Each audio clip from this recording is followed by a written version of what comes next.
नमस्कार दोस्तों, आज हम बात करेंगे और एक दवा और उसके बारे में जिसका नाम है यूनी एंजाइम। जी हाँ, ये ब्रांडिंग है, ये पैकेजिंग है। साल भर से एक दशक हो गया इसी ब्रांडिंग में आता है। ये दवा क्यों दिया जाता है, कब दिया जाता है, किस हिसाब से दिया जाता है, सारे के सारे डिटेल्स आपको इस वीडियो में मिलेगा। वीडियो को अंत तक जरूर देखना।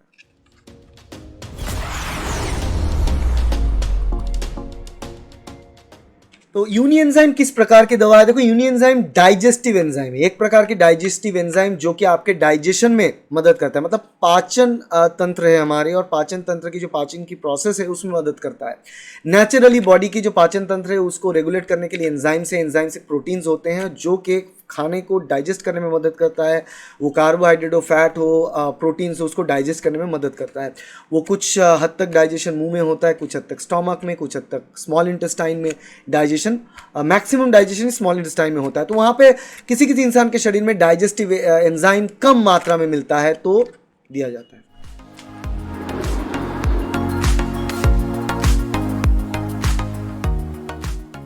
अब बात करते हैं यूनी एंजाइम की सॉल्ट कंपोजिशन के बारे में। तो देखो, सॉल्ट कंपोजिशन की बात करें तो यहाँ पे होता है फंगल डायस्टेज। यहाँ पे प्रॉपर लिखा है क्या है, फंगल डायस्टेज है, यहाँ पे पेपाइन है, यहाँ पे एक्टिवेटेड चारकोल है। तो ये तीन अलग अलग इंग्रेडिएंट्स यहाँ पे आता है, फंगल डायस्टेज, पेपाइन और charcoal, activated charcoal. Activated charcoal आपकी जो जिन लोगों में डाइजेशन ठीक से नहीं होता तो उसके लिए बहुत इंपॉर्टेंट हो, जो एब्जॉर्ब करता है गैस को, एक्स्ट्रा गैस जो प्रोड्यूस होता है उसको एब्जॉर्ब करने में मदद करता है। और ये जो फंगल डायस्टेज है वो एक एंजाइम है। और उसके साथ साथ यहाँ पे आता है जो पेपाइन, वो भी एक प्रोटीएज है, मतलब प्रोटीन को काटने वाला एक एंजाइम होता है। जितने प्रोटीन आप खाते हो, जो मीट वगैरह आप खाते हो, फिश खाते हो, एग खाते हो, अंडे, सारे के सारे प्रोटीन्स होते हैं। और इस प्रोटीन को डाइजेस्ट करने के लिए एंजाइम चाहिए। पेपाइन एक एंजाइम है जो प्रोटीन डाइजेस्ट करता है, पेप्सिन एक एंजाइम है जो प्रोटीन डाइजेस्ट करता है। तो इसके अंदर जो है आपको पेपाइन होता है। पेपाइन नेचुरली पपीता के अंदर पाया जाता है। तो ठीक है, वही एक चीज़ इसके अंदर पैकेज किया हुआ है। तो एक ओवर द काउंटर सप्लीमेंट है, इसके लिए प्रिस्क्रिप्शन नहीं चाहिए होता है। आप जाके इसको खरीद सकते हो, एज ए सप्लीमेंट के तौर पर आपको इसको इस्तेमाल कर सकते हो।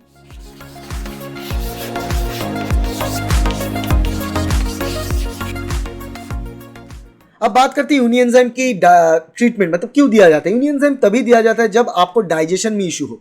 अब डाइजेशन में इशू बहुत कारण लोगों को हो सकता है। देखो, किसी पर्टिकुलर सर्जरी के बाद आपको ये टैबलेट ज़रूरत हो सकता है। हो सकता है कि कोई पर्टिकुलर बीमारी हुआ है आपको, उसके बाद मतलब जॉन्डिस था, आप खा नहीं पा रहे ठीक से जो भी खाना आप खा रहे हो, आप चाहे वाइट सिंपल चावल, दाल चावल खा रहे हो, फिर भी आप डाइजेशन नहीं कर पा रहे हो, तो वहाँ पे जाके आपको ऐसे एंजाइम्स लेना होता है। जब इस एंजाइम लेने के साथ साथ एंजाइम का काम क्या होता है, बेसिकली आप जो भी खाना खाते हो उसमें कार्बोहाइड्रेट होता है, प्रोटीन होता है, फैट होता है, उसको वो डाइजेस्ट करे, मतलब उसको ब्रेक डाउन करके छोटे छोटे हिस्से में ऐसे बांटे ताकि कोशिका उसको इस्तेमाल कर पाए। तो उसके लिए शरीर नेचुरली एंजाइम तैयार करता है, मगर कुछ कुछ इंसान के शरीर में नेचुरल एंजाइम तैयारी की क्षमता जो है वो घट जाता है। और तैयार करने की क्षमता जब घट जाता है तब जाके हम यूनी एंजाइम जैसे सप्लीमेंट्स चाहिए होता है, जैसे कि बाहर से एंजाइम हम डालेंगे। तो खाना खाने के बाद इस टैबलेट्स को हमको लेना पड़ता है जिससे कि खाना डाइजेस्ट होने में मदद मिल सके।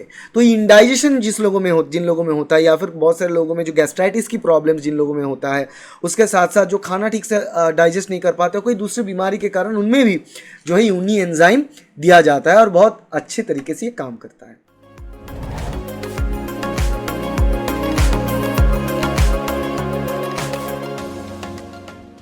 अब बात करते हैं साइड इफेक्ट्स की। तो यूनी एंजाइम के साइड इफेक्ट्स वैसा कुछ है नहीं, होना भी नहीं चाहिए। मैं बहुत सालों से इसको इस्तेमाल कर रहा हूँ, कोई साइड इफेक्ट मुझे नजर नहीं आया। हो सकता है कभी कभार जब आप स्टार्टिंग में इसको ले रहे हो तो आपका जो स्टूल है वो डार्क कलर का हो सकता है या ब्लैक कलर का हो सकता है। घबराने की जरूरत नहीं है। अगर नेचुरली आपको नहीं होता है, इसको लेने के साथ साथ हो रहा है, तो पहले कुछ दिन तक हो सकता है, फिर उसके बाद नॉर्मल हो जाता है। और रेयर केसेस में डायरिया हो सकता है, मगर डाइजेशन मतलब ज्यादा अमाउंट में अगर आप ले ले तो हो सकता है। अदरवाइज अगर दिन में 1 ले, 2 ले, या फिर 3 तक भी ले सकते तो वहां तक कोई प्रॉब्लम नहीं होता है।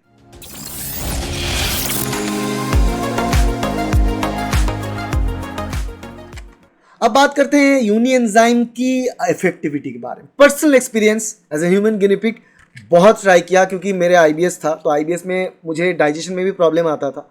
तो I used to take Unienzyme दिन में 3 बार, फिर 2 बार, ऐसे कर करके मैंने डिपेंडेंसी को लूज किया है।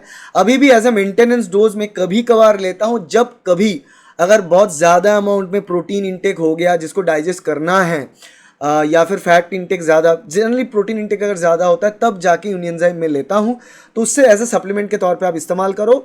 और इसका जो प्राइस भी है 70 रुपये 15 टैबलेट की जो प्राइस है 70 पॉइंट समथिंग, तो 70 रुपये के अंदर 15 टैबलेट आ जाता है। और इफेक्टिविटी की बात करें तो ऐसा कुछ नहीं कि आपको लेने के साथ साथ बहुत ज़्यादा कुछ खा लेंगे और इम्यून एंजाइम खा ले तो ऑटोमेटिकली डाइजेस्ट हो जाएगा। ये अगर आप सोच रहे हैं तो गलत सोचे कि ऐसा काम नहीं होता है। अगर बहुत ज़्यादा स्पाइसी आप खा लिए, भले ही उसमें प्रोटीन था मगर स्पाइसी ज़्यादा था, इम्यून एंजाइम ले लिए उसके बाद ठीक हो जाएगा आप सोच रहे हो, तो ये नहीं होता। ये उस तरीके से काम नहीं करता। ये एज अ सप्लीमेंट नेचुरली आपका जो बॉडी का प्रोटीन डिग्रेडिंग एंजाइम है उसको बढ़ाता है सप्लीमेंट के तौर पे। तो उस हिसाब से अगर देखें तो इफेक्टिविटी की बात करें तो मैं कहूँगा सो इफेक्टिविटी है। उतना कुछ मुझे अलग से डिफरेंस और फ़र्क नहीं मिला, मगर सो इफेक्टिविटी ठीक ठाक काम कर लेता है एज अ सप्लीमेंट।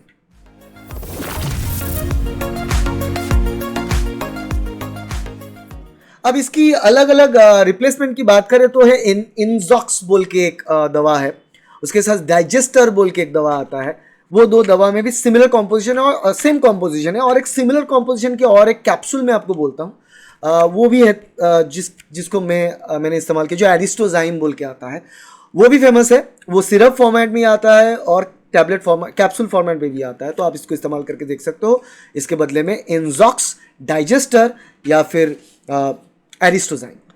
तो आशा करते हैं वीडियो अच्छा लगा। अगर इस मेडिसिन के बारे में आपको जानकारी ठीक ठाक से मिला और वीडियो अच्छा लगा तो वीडियो को लाइक ज़रूर कर देना, सब्सक्राइब करना इस चैनल को, ताकि ऐसे बहुत सारे इमरजेंसी दवा के बारे में आप जानकारी ले सकें और किस काम आता है उसके बारे में जान सकें। और वीडियो अच्छा लगा तो शेयर भी करना अपने दोस्तों के साथ, कलीग के साथ। और मिलेंगे अगले वीडियो में, तब तक के लिए बाय।